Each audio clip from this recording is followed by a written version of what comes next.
Olá, a gente vai começar nossa revisão para recuperação, tá? Eu separei assuntos que servem de base para o ano que vem, para o oitavo ano. São assuntos importantes. Na realidade, todos são importantes, mas esses são os que mais se trabalham no oitavo ano. É importante que se tenha uma base. Então, nossa recuperação vai se basear nos capítulos 1, 2, 7, 11 e 14. São 5 capítulos. Tá? Lembrando que os assuntos, principalmente dos capítulos 1, 2 e 7, são. 7 também? 1 e 2, perdão.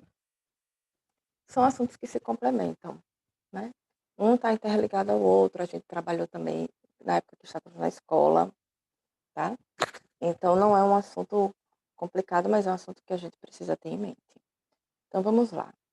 Deixa eu compartilhar aqui. O primeiro assunto referente ao capítulo 11, deixa eu só mudar essa cor aqui para uma coisa mais escura.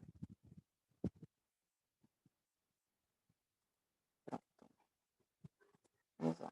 Referente ao capítulo 1, a gente vai falar sobre oração, frase oração, período, sujeito e predicado, tá certo? Então, nós temos lá, relembrando, o que é uma frase? Frase é um enunciado que emite uma informação.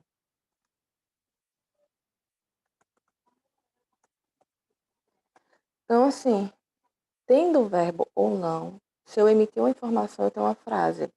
Se a gente estiver descrevendo o diálogo e falar assim, a professora solicitou a Laís, 2 pontos. Laís, traga seu caderno, por favor. Aí Laís entrega. Está aqui, professora. A professora responde. Obrigado. Esse obrigado, obrigada, no caso, né? Esse obrigada é uma frase. Ok? Ou obrigada, Laís. É uma frase. Obrigada, Gustavo. É uma frase, porque está emitindo a informação, está emitindo um agradecimento para uma pessoa. Tá certo? E qual a diferença da frase para a oração? A diferença é que a oração contém um verbo. Então, a oração é a frase com verbo. É esse enunciado com verbo. Laís está assistindo a aula. Então, eu tenho aí uma locução verbal. Eu tenho algo indicando uma ação. Gustavo não está em casa. Eu tenho um está ali também. Então, podem perceber que eu sempre vou ter um verbo numa oração. Tá? Sujeito e predicado. A oração, ela basicamente é formada com essa estrutura. Sujeito, vou colocar aqui a estrutura da oração é formada assim. Nós temos o. Esqueci de desativar aqui o. Vou desativar aqui, porque na minha mão fica em sujeito mais predicado. Exemplo. Então, deixa eu ver aqui. Laura fez um bolo. O que é que nós vamos ter aqui? Eu ensinei isso até em classe. O que é que a gente vai fazer? Primeira coisa, a gente vai identificar o verbo. O verbo é aquela palavrinha que indica ação. Aqui, ó, o verbo é fazer, fez. Então, a gente se pergunta, quem é que está fazendo alguma coisa? Quem fez um bolo? Quem praticou essa ação? Laura. Então, o meu sujeito da ação é Laura. Aqui eu tenho o meu sujeito. O predicado se refere a toda essa ação. Então, o predicado vai envolver não somente o verbo, mas o complemento do verbo. Laura, o que é que eu estou dizendo a respeito de Laura? Eu estou dizendo que ela fez um bolo. Então, a minha informação a respeito do sujeito é o predicado. Esse meu sujeito pode ser um sujeito simples ou composto, que vocês já sabem disso. Né? Estamos só aqui relembrando. Sujeito simples ou composto. Sujeito simples, eu tenho apenas um núcleo. No composto, eu tenho 2 núcleos. Vamos aos exemplos. aqui. Laís está na casa da avó. Quando eu venho identificar o sujeito, eu só tenho um sujeito. Eu estou me referindo a uma pessoa. Quando eu tenho dois núcleos, eu vou estar falando, dando informação a respeito de duas pessoas ou duas coisas.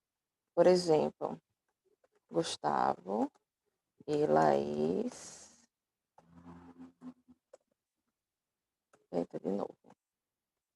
Estão estudando juntos. Pronto, a informação que eu estou dando aqui sobre estarem estudando juntos, eu estou dando informação a respeito de duas pessoas. Quem são essas pessoas? Quem é que estão estudando juntos? Gustavo e Laís são duas pessoas diferentes. Então, eu tenho dois núcleos diferentes, ou seja, eu tenho um sujeito composto. Diferentemente de que se eu colocasse assim, ó, Gustavo, Patrick, está na casa da avó. Embora eu tenha dois nomes próprios, esses dois nomes se referem a uma pessoa. Então, eu tenho um núcleo. Qual é o núcleo desse sujeito? Gustavo Patrick. É uma pessoa só que eu estou me referindo.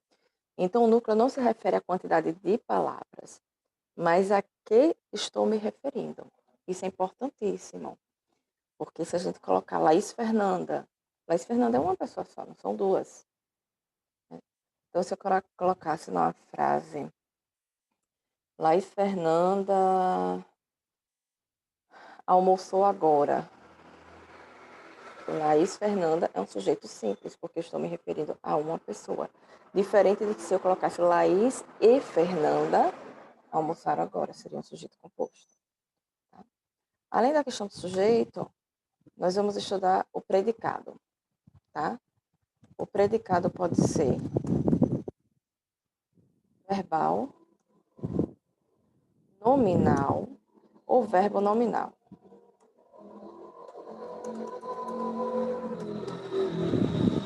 Esse aqui já envolve o capítulo 2. Deixa eu colocar aqui, que é o capítulo 2 agora.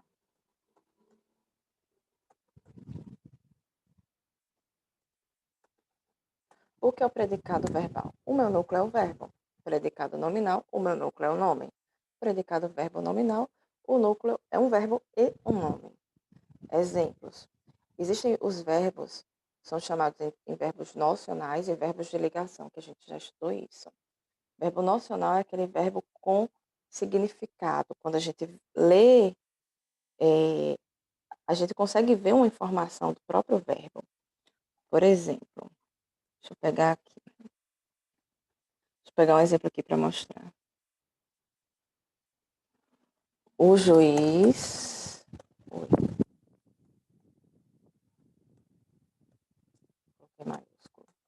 O juiz ouviu as testemunhas. Pronto. Quando a gente vem aqui analisar o verbo ouvir, é um verbo que transmite uma ação para mim, é um verbo com significado, indica uma ação específica, indica. É chamado de verbo significativo, ou seja, verbo nocional. Quando eu tenho esse tipo de verbo, que tem significado, eu vou ter um predicado verbal. No entanto, quando a minha oração tiver um verbo de ligação, eu vou ter um predicado nominal. O que é esse verbo de ligação? É aquele verbo que faz somente a conexão entre o sujeito e uma característica do sujeito. Exemplo. A turma era bagunceira. Meu verbo era. E esse verbo é um verbo nocional? Aí vocês têm que pensar, né?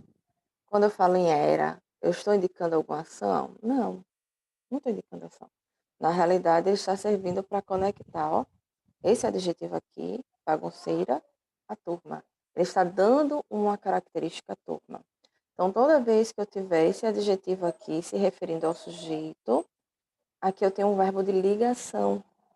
Se eu tenho um verbo de ligação, eu vou ter um predicado nominal. E o que seria o predicado verbo nominal? é quando eu tenho os dois. Tá? Não necessariamente eu tenho...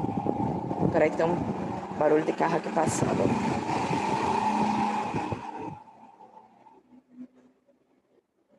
Não necessariamente vai haver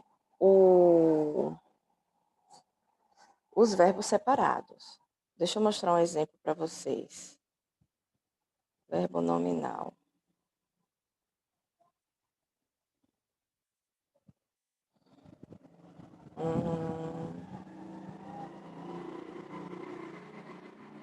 Pronto. Dolores chegou cansada. Quando a gente olha aqui para o verbo, a gente só tem um verbo. Verbo chegar. Chegar indica uma ação, né? A pessoa, ela saiu de um lugar e chegou ali naquele outro. Então, é um verbo nocional. Então, aqui de cara, eu já sei que eu tenho um predicado verbal. Só que, juntamente com esse verbo, eu tenho um adjetivo. Lembre que eu falei que no verbo, no predicado nominal, eu tenho um adjetivo que se refere ao sujeito. Eu tenho aqui, depois do meu verbo, que é um verbo nocional, um verbo de significado, eu tenho um adjetivo que se refere ao sujeito. Cansada. Eu estou dizendo que Dolores está cansada. Então é como se eu dissesse para vocês: Dolores chegou e está cansada. O está fica subentendido. Ou seja, eu vou ter um predicado verbo nominal, porque eu tenho o meu predicado verbal e vou ter aqui o que nós chamamos de predicativo do sujeito, que o complemento do predicado nominal é o predicativo do sujeito. O complemento do predicado verbal é o objeto direto ou indireto, mas eu não vou cobrar isso de vocês, tá? Somente essa questão do predicado verbo ou verbo nominal. Esse é o assunto do capítulo 2. Daí, nós vamos para o capítulo 7. Vou passar aqui.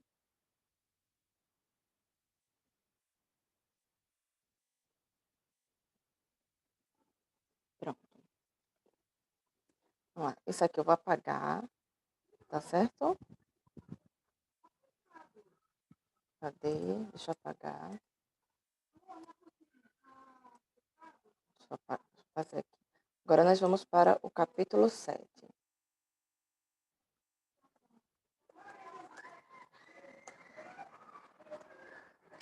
O capítulo 7, nós vamos falar sobre... Só um momento, Cecília. Baixa um pouco. Adjunto, adverbial, aposto e vocativo. Tá? São funções dentro de uma oração. A gente já estudou sobre oração, né? Então, o que seria o advérbio? Tanto o advérbio como a locução adverbial servem para modificar algo no texto, tá? Então, nós temos aqui o adjunto adverbial.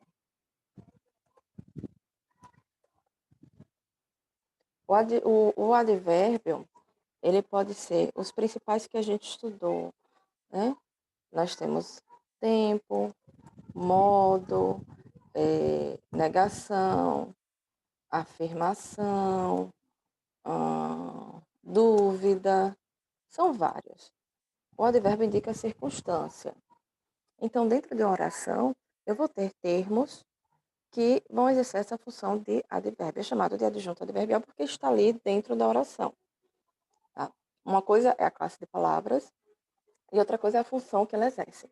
Então, como classe, seria um advérbio e a função que está exercendo é a função de adjunto adverbial. Então, o que é que nós teríamos aqui? Exemplo. Eu tenho aqui uma oração. Gostaria muito de viajar. Ah, tem uma coisa, eu esqueci de falar sobre o sujeito. Peraí, deixa eu voltar aqui. Eu não falei os tipos de sujeito para vocês, perdoem, agora que eu lembrei. Deixa eu voltar aqui rapidinho. Já já volto para adjunto adverbial. O meu sujeito pode ser sim. Aliás, eu falei do simples composto, perdão, eu falei sim. Mas eu não falei do sujeito oculto. Por isso que eu lembrei dele agora. Oculto ou chamado de sujeito elíptico. O que é isso? É o sujeito que não aparece. Ele existe. Não é o sujeito não não é um sujeito inexistente. Ele existe, só que ele não aparece. Como esse exemplo aqui, eu vou até repetir. Gostaria muito de viajar. Quem gostaria de viajar? Pela própria conjugação do verbo, a gente já sabe. Eu. Eu gostaria muito de viajar. Então, o meu sujeito não está aqui claramente, mas eu sei que é o pronome, do caso reto, eu. Eu gostaria muito de viajar. Esse é o sujeito elíptico. Voltando para o adjunto adverbial. Então, olha o que eu tenho aqui. Eu gostaria de viajar. A minha informação é essa. Mas eu tenho esse muito aqui. Esse muito está modificando o meu verbo. Por quê? Ele está dizendo a intensidade desse meu gostar. Então, eu tenho aqui um advérbio de... Esqueci o nome. Peraí que apagou da mente agora. Eu acabei de falar. Gente, acabei de falar. Intensidade. Estou dizendo, eu acabei de falar a palavra. Intensidade. Refere-se à intensidade. Então, eu tenho aqui um adjunto adverbial de intensidade. Outro exemplo para vocês verem. Ela esperou pacientemente o filho no jogo. Ela esperou pacientemente. Eu tenho um verbo e eu tenho aqui a palavra pacientemente indicando a forma que ela estava esperando. Se ela estava impaciente, se ela estava com pressa, se ela estava irritada. E ela estava o quê? Paciente. Ou seja, é o modo como ela esperou. Aqui eu vou ter um adjunto adverbial de modo. Numa oração, além do adjunto adverbial, eu tenho também o aposto. O que é o aposto? Às vezes as pessoas confundem aposto e vocativo. O aposto está dentro da oração e ele dá uma explicação. Ele acrescenta uma informação, tá? Às vezes ele serve até como resumo. Por exemplo, Lucas nasceu no Recife, vírgula, capital de Pernambuco. Se vocês forem olhar, não é uma informação necessária isso aqui. Ela não interfere na minha frase ter sentido. Lucas nasceu no Recife. Beleza, eu entendo. Mas eu acrescento uma informação, eu dou uma explicação. O que é Recife? Recife é a capital de Pernambuco. Então, esse é um aposto. Ele dá uma explicação, lembrando que não é o termo necessário para que se tenha um sentido completo na oração. Mas está ali para nos dar uma explicação, para resumir, para esclarecer alguma coisa, tá? Já o vocativo tem a ver com o chamamento. Aqui, ó. Gustavo, venha aqui, por favor. Eu chamei. Ó, Gustavo, vem aqui, por favor. Eu chamei Gustavo. Então, aqui eu tenho um vocativo, tá? Deixa eu ver outro exemplo aqui de vocativo para vocês, para que fique bem claro. Aqui, ó, para quando a gente voltar da pandemia. Que saudade de você, Laís. Eu estou me referindo a uma pessoa específica. É um chamamento para ela, né? Tá ali a galera toda, eu vejo Laís. Laís, que saudade de você, Laís. É um vocativo. Eu chamei Laís, tá? Capítulo 11. Agora.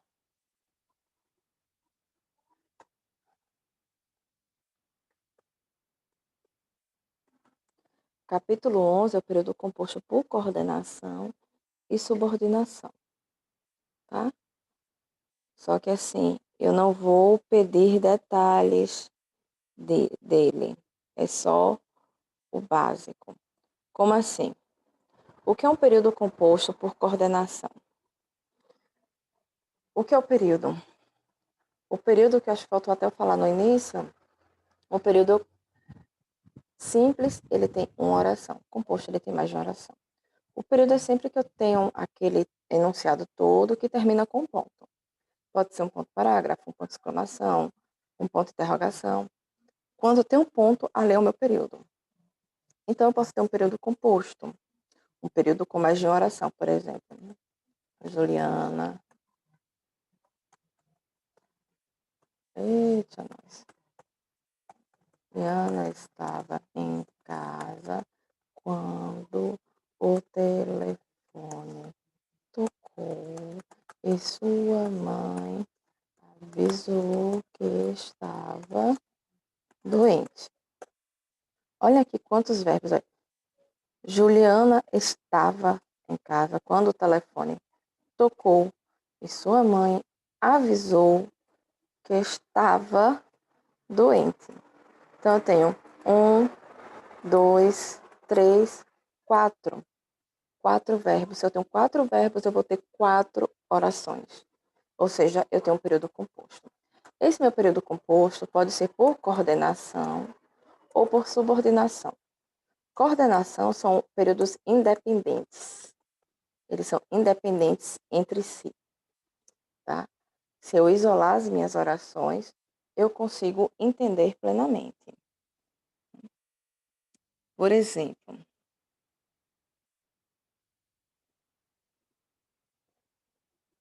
vamos a um exemplo aqui de período por coordenação. Ui, peraí, viu que a letra tá pequenininha aqui, eu separei.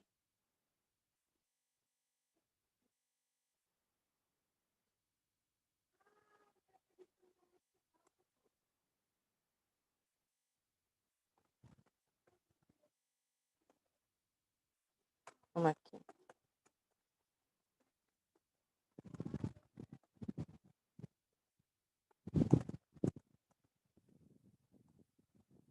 Juliana estava em casa e dormiu no sofá. Se eu falasse para vocês assim, ó, Juliana estava em casa, vocês entendem. Dormiu no sofá, vocês entendem também. Não entendem? Então, eu tenho aqui uma oração, orações coordenadas, são orações totalmente independentes, tá? Elas podem ser sindéticas, quando são ligadas por conjunção, que é o caso aqui. Aqui eu teria uma oração coordenada sindética, porque ela tem uma conjunção, ela tem uma conexão aqui, ó. Como eu poderia ter uma oração também sem essas conjunções? Eu poderia ter uma vírgula, ó. É. Eu fui ao mercado, comprei carne, comprei mamão e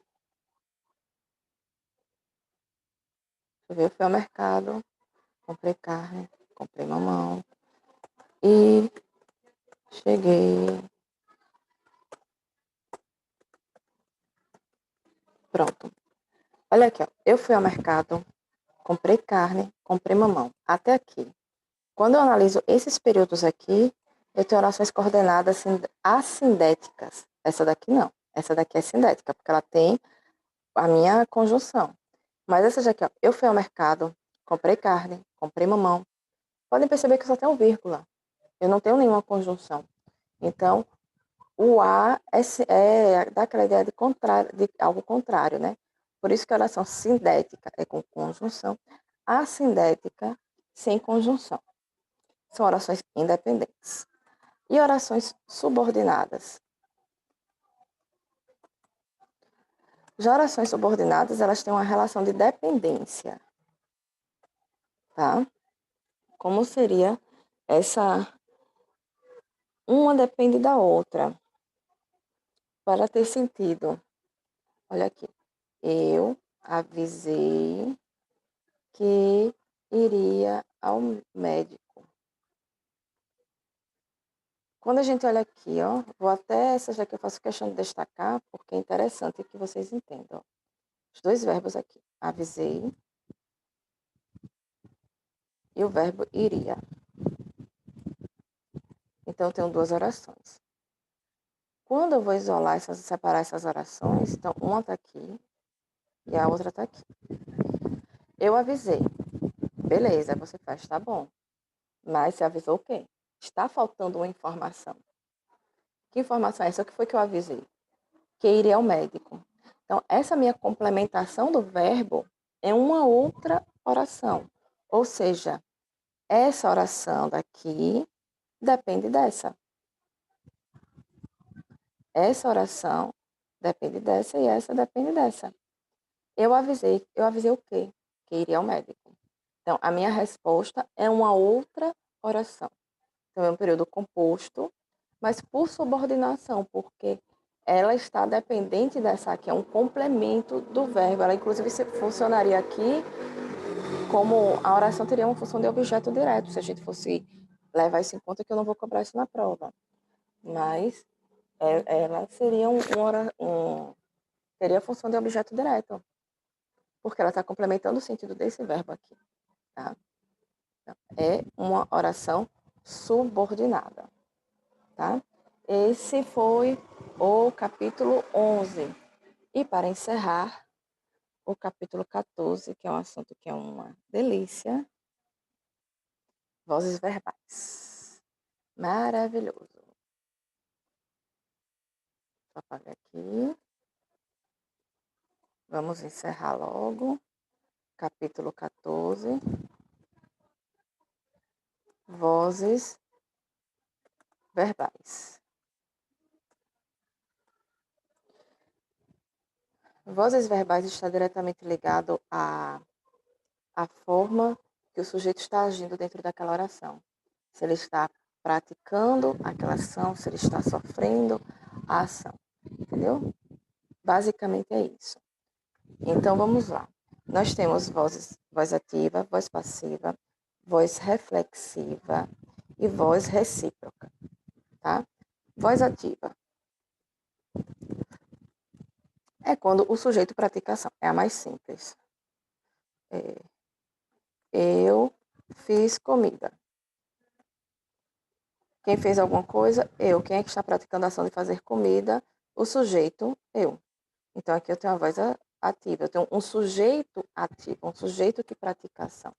Na minha voz passiva, eu vou ter um sujeito que sofre a ação.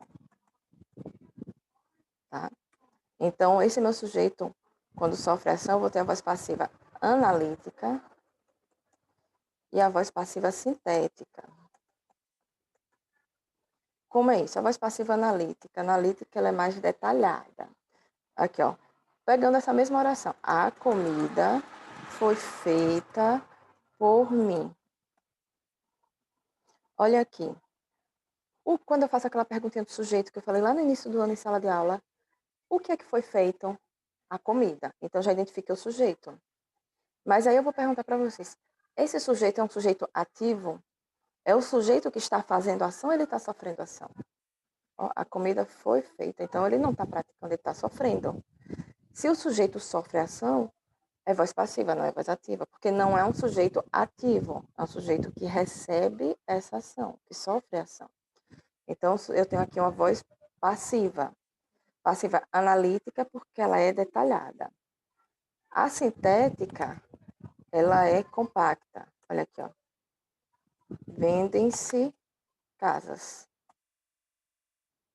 Isso aqui é a minha voz passiva sintética. Se eu fosse transformar em analítica, eu colocaria casas são vendidas.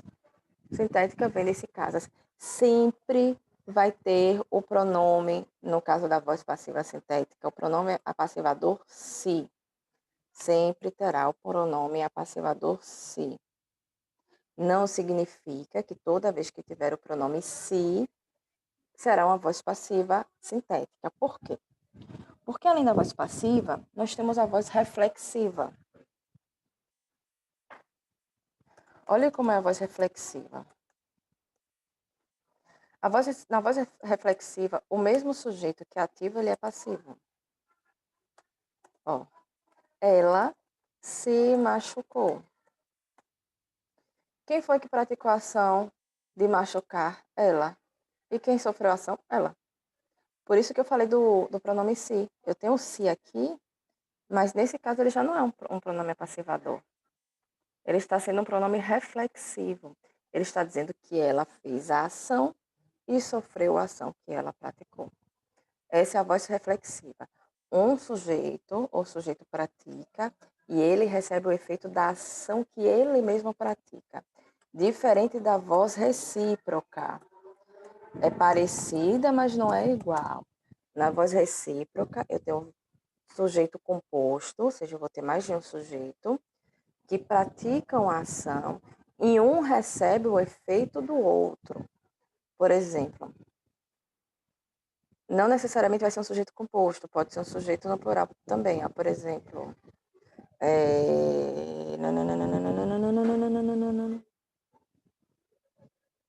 elas se abraçaram. Pronto. Vamos lá. Visualizem para vocês entenderem. A gente está na sala de aula. Aí tá lá. Eu, Laís, Júlia, Eduarda, Marcele, Brisa, Sofia, as meninas todas.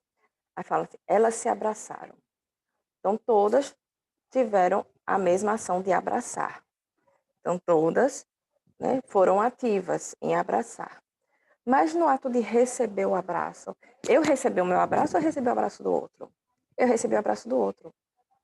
Então, assim, eu pratico a ação e você recebe a minha ação. Você pratica e eu recebo a sua. Por isso que é recíproca. Porque a gente pratica, mas recebe a ação do outro. É a de reciprocidade, a diferença da recíproca, da reflexiva. A reflexiva, eu faço, eu sofro a minha ação. Recíproca, eu faço a mesma ação que você, mas eu recebo a sua ação e você recebe a minha. Essa é a voz recíproca. Né? E por aqui a gente encerra. O que é que eu sugiro para vocês? Nós temos uma aula amanhã, tá? Essa é a revisão de vocês, já está completa. Deixa eu até finalizar aqui, disparar esse compartilhamento, tá? Deixa eu só confirmar o horário aqui da nossa aula amanhã. Cadê? Amanhã, terceiro horário, tá? Nós teremos aula, então seria 7h30, 8, 8h30, às 9, 9h15. Se vocês quiserem, eu vou fazer assim, eu vou postar no grupo e na plataforma o link do Zoom, às 9 horas da manhã. E aí, se vocês quiserem, a gente vai fazer algumas atividades rapidinho, só para dar uma treinada nesse assunto, tá bom? Que aí eu acho mais interessante até para fazer a prova, vai ficar mais legal. Eu separo as atividades hoje, a gente resolve juntos amanhã, tá? Beijos, estudem, olhem o livro. Se quiser, olhem as aulas anteriores também, tá? E façam a prova com atenção. Beijos e qualquer dúvida pode me ligar. Tchau.